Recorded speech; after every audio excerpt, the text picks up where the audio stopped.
Auzubillahi minash-shaytanir-rajim. Bismillahir-rahmanir-rahim.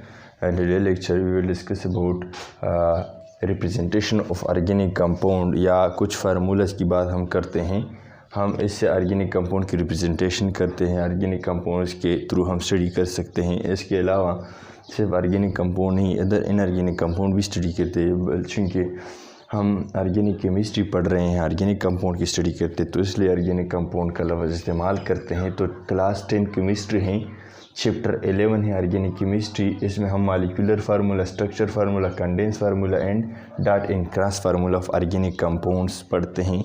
तो इसमें हम पढ़ेंगे कि मॉलिक्यूलर फार्मूला ऑर्गेनिक कंपाउंड के बारे में क्या इन्फॉर्मेशन देती हैं, structure formula, condense formula and dot and cross formula, या इन 4 फार्मूलास डिफरेंट जो फार्मूलाज है ऑर्गेनिक कंपाउंड्स को हम किस तरह आसानी से स्टडी कर सकते हैं, या इसकी जो पूरा स्ट्रक्चर है तो उसको हम स्टडी करते हैं। जिस तरह कि आप किसी बंदे के बारे में लेट्स सपोज जानना चाहते हैं तो इसके बारे में कुछ मुख्तलिफ इन्फॉर्मेशन होती है, जिसके नाम है, इसकी कॉन्टेक्ट नंबर है वगैरह, NIC वगैरह, इसको हम स्टडी करते हैं या इसको हम देखते हैं। तो इसकी घर के बारे में, इसकी सारे ख़ानदान के बारे में हम इससे स्टडी करते हैं कि भाई ये फ़लाने इलाके की हैं, इसका नाम है, इसकी NIC नंबर वगैरह, इसकी सारी डिटेल हम इससे हासिल कर सकते हैं। इस तरह अगर हम किसी ऑर्गेनिक कंपाउंड के बारे में, इसके में कितने एटम्स हैं, कितने टाइप ऑफ एटम्स हैं, किस तरह अरेंज हैं और किस तरह इसकी स्ट्रक्चर हैं ऑर्गेनिक मॉलिक्यूल की, सो हम इन फार्मूला से हेल्प लेते हैं।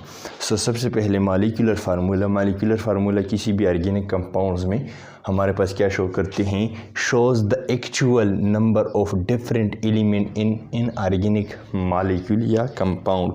मॉलिक्यूलर फार्मूला हमारे पास क्या शो करते हैं, एक्चुअल, जो द लफ्ज़ the word actual is too much important. हमारे पास क्या है, मॉलिक्यूलर फार्मूला किसी भी कंपाउंड में हमें एक्चुअल नंबर ऑफ एलिमेंट्स के बारे में बता रहा है कि यहाँ पर कितने एलिमेंट्स, कितने टाइप्स ऑफ एलिमेंट है और कितने तादाद में हैं। जिस तरह अगर मैं मिसाल दे दूँ, फॉर एग्ज़ाम्पल अगर हम मीथेन की बात कर लें, तो एक ऑर्गेनिक कंपाउंड है, इसका जो मॉलिक्यूलर फार्मूला है CH4 है।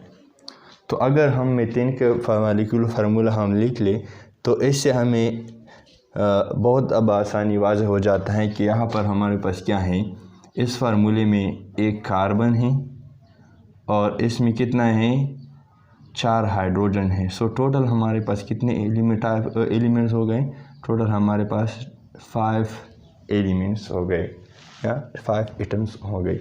इसी तरह अगर हम ईथेन की बात कर लें, ईथेन की बात कर ले, सो ईथेन की जो हमारे पास क्या है, इसके नाम से हमें पता नहीं लगता कि भाई इसमें कितने टाइप्स ऑफ एलिमेंट एटम्स होंगे और इसमें कितने नंबर होंगे। लेकिन अगर हम इसकी मॉलिक्यूलर फार्मूला लिख ले तो हमें इसे डायरेक्टली वाज़ह हो जाता है कि इसमें कितने टोटल नंबर ऑफ एलिमेंट्स हैं। सो हमारे पास क्या है, ईथेन का जो फार्मूला है, मॉलिक्यूलर फार्मूला, हम इसको तो स्टडी करेंगे कि इसका हम किस तरह लिख लेंगे। अगर आपको पता नहीं है तो ये बहुत आसान है। सो C2H6, इसका मतलब क्या है कि ईथेन में हमारे पास क्या है, अगर क्या है 2 कार्बन है और क्या है हाइड्रोजन 6 इन नंबर है, तो 2 और 6 7 8, तो टोटल जो एटम्स है हमारे पास 8 एटम्स हैं। सो एग्जैक्ट एटम्स के बारे में मॉलिक्यूलर फार्मूला हमें बताते। इसी तरह अगर ब्यूटेन की बात कर लें, ब्यूटेन की, प्रोपेन, ब्यूटेन वगैरह, ब्यूटेन की बात कर लें तो ब्यूटेन की जो मॉलिक्यूलर फार्मूला है C4H10। इसका मतलब क्या है कि यहाँ पर कार्बन कितने हैं, कार्बन हमारे पास 4 है, हाइड्रोजन हमारे पास क्या है 10 है। सो टोटल हमारे पास जो number of element, total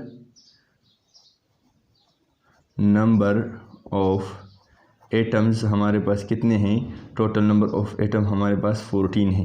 so ये क्या हमें कैसे पता लगता है, हमें किसी मॉलिक्यूल की मॉलिक्यूलर फार्मूले से पता लगता है कि भाई इस मॉलिक्यूल में टोटल नंबर ऑफ एटम्स इतने हैं। इसी तरह अगर हम ये जो एटम मॉलिक्यूलर फार्मूला है, इससे तो हमें एटम्स का पता चला कि भाई इसमें इतने एटम्स, टाइप्स ऑफ एटम हैं या इतने नंबर ऑफ एटम हैं, लेकिन इसकी अरेंजमेंट किस तरह है, सवाल ये है कि अरेंजमेंट के बारे में हमें इससे पता नहीं चलता कि भाई इसकी अरेंजमेंट या अटैचमेंट किस तरह हो चुकी होगी, मतलब ये किस तरह एक दूसरे के साथ अटैच है। लेट्स सपोज अगर मैं मीथेन की बात कर लूँ तो इसमें तो 5 टोटल एटम्स हैं, लेकिन ये 5 एटम मुख्तलिफ फेजन में अटैच हो सकते हैं। जिस तरह कि अगर हम मिसाल दे दें कार्बन के अराउंड हमारे पास ये जो हाइड्रोजन है इस तरह भी हम लिख सकते हैं। अगर दूसरी तरफ लिख ले हाइड्रोजन हाइड्रोजन हाइड्रोजन हाइड्रोजन और इसके साथ कार्बन,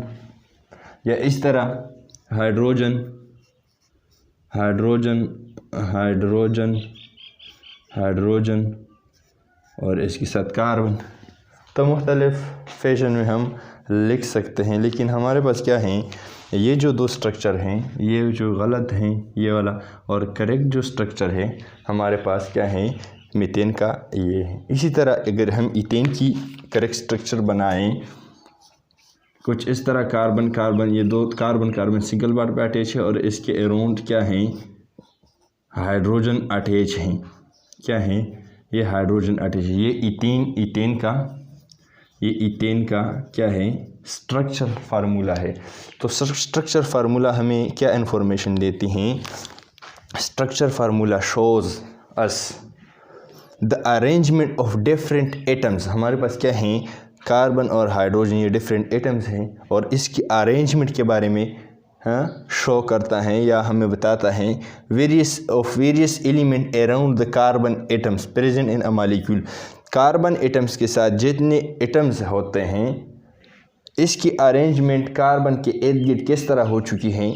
सो इसके बारे में स्ट्रक्चर फार्मूला हमें बता रहा है। जिस तरह कि अगर हम क्या कर लें ईथर की बात कर लें या इथेनॉल की बात कर ले, इथेनॉल की बात कर ले, तो इसका जो फार्मूला है C2CH3CH2OH, ये इसकी क्या है, ये इसकी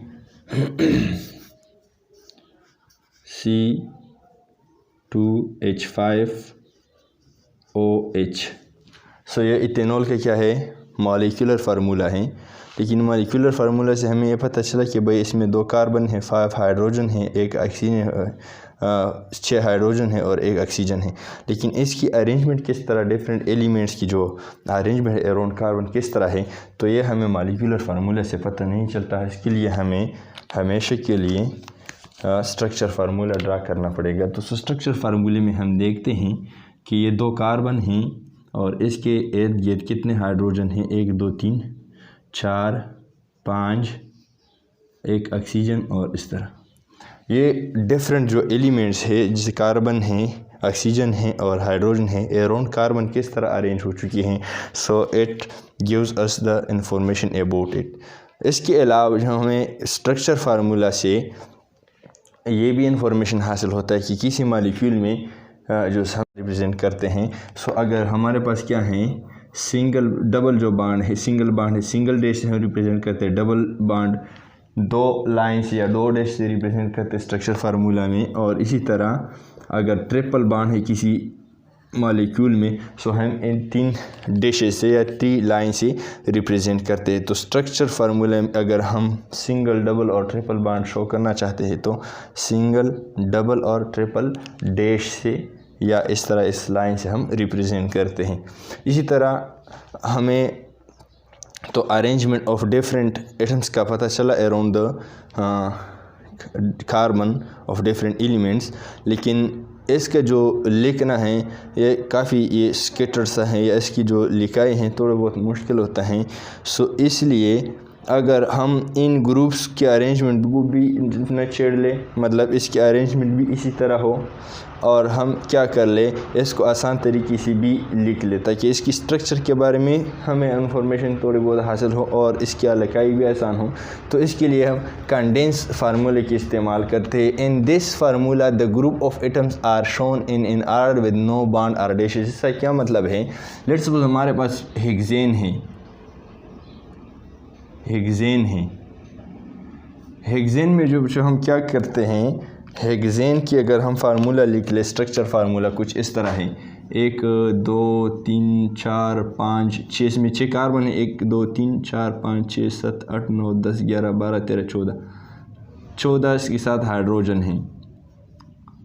क्योंकि कार्बन 4 बॉन्ड बनाते तो इसकी वैलेंसी हम 4 पूरा करेंगे, तो फुल वैलेंसी के लिए 14 एटम्स ऑफ हाइड्रोजन एब्जॉर्ब करेगा। सो इसकी स्ट्रक्चर फार्मूला है, लेकिन अगर हम पेपर में बनाए या बुक्स में लिखते हैं तो ये काफ़ी ज़्यादा जगह पकड़ते हैं।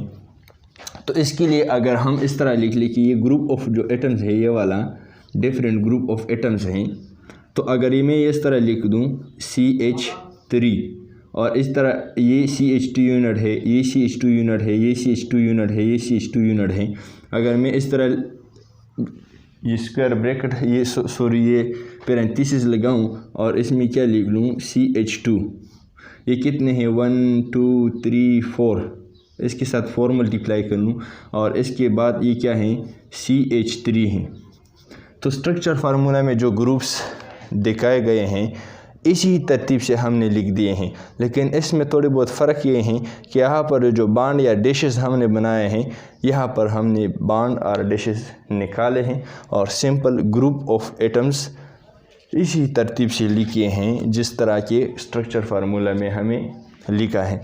सो in this formula the group of atoms, इस फार्मूले में ग्रुप ऑफ एटम्स हमारे पास क्या है, जिस तरह की CH3 है, CH2 CH3 of atom are shown दिखाए गए हैं in order with no bond or dashes. Bond or dashes किसे कहते हैं, यहाँ पर जो हमने ये बनाया है इसको हम बांड कहते हैं, आर डैश कहते हैं। तो कंडेंस फार्मूला में हम बांड आर डैश नहीं लिखते हैं। सो इसलिए दूसरी बात ये है अच्छा कि डॉट एंड क्रॉस फार्मूला किसे कहते हैं, या डॉट एंड क्रॉस फार्मूला किसी भी मालिक्यूल के बारे में क्या इन्फॉर्मेशन देते हैं। सो डॉट एंड क्रॉस फार्मूले की बात अगर हम कर लें तो डॉट एंड क्रॉस फार्मूले में क्या करते हैं, जिस तरह की मीथेन की अगर हम क्या कर ले, मीथेन की अगर हम बात कर लें, मीथेन की अगर हम बात कर लें तो डॉट एंड क्रॉस फार्मूला में हम क्या करते हैं, डॉट एंड क्रॉस फार्मूला में हम किसी भी मालिक्यूल में जो बॉन्डेड इलेक्ट्रॉन हो या एक दूसरे से बॉन्ड बनाए हो तो इसको हम क्या करते हैं, डॉट एंड क्रॉस से शो करते हैं। किस तरह, अगर हम मीथेन की बात कर लें, मीथेन की मॉलिक्यूलर फार्मूला जो क्या है, स्ट्रक्चर फार्मूला कुछ इस तरह है, इसकी स्ट्रक्चर फार्मूला, और इसकी डॉट एंड क्रॉस फार्मूला क्या है।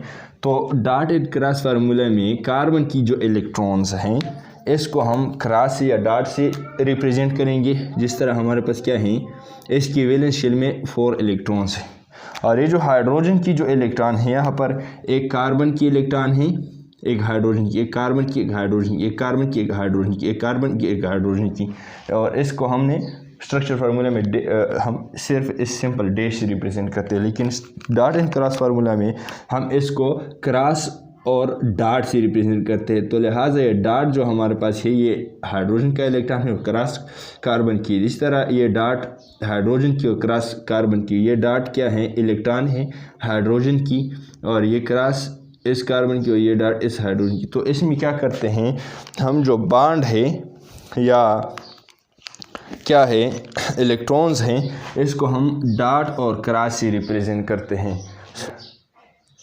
Thank you very much for being here. अपनी बात को दुआ में याद रखिएगा। इसके अलावा अगर आपको केमिस्ट्री में कहीं पर भी प्रॉब्लम है तो आप हमारे चैनल्स पर देख सकते हैं, और जितने जी इस चैप्टर की जो लेक्चर्स हैं तो इसकी हर लेक्चर में डिस्क्रिप्शन के नीचे सारे जो चैप्टर के जो लेक्चर होते हैं वो मौजूद होते हैं, तो वहाँ पर आप सारे लेक्चर देख सकते हैं अगर आपको फर्दर टॉपिक्स या लेक्चर में मसला होता है।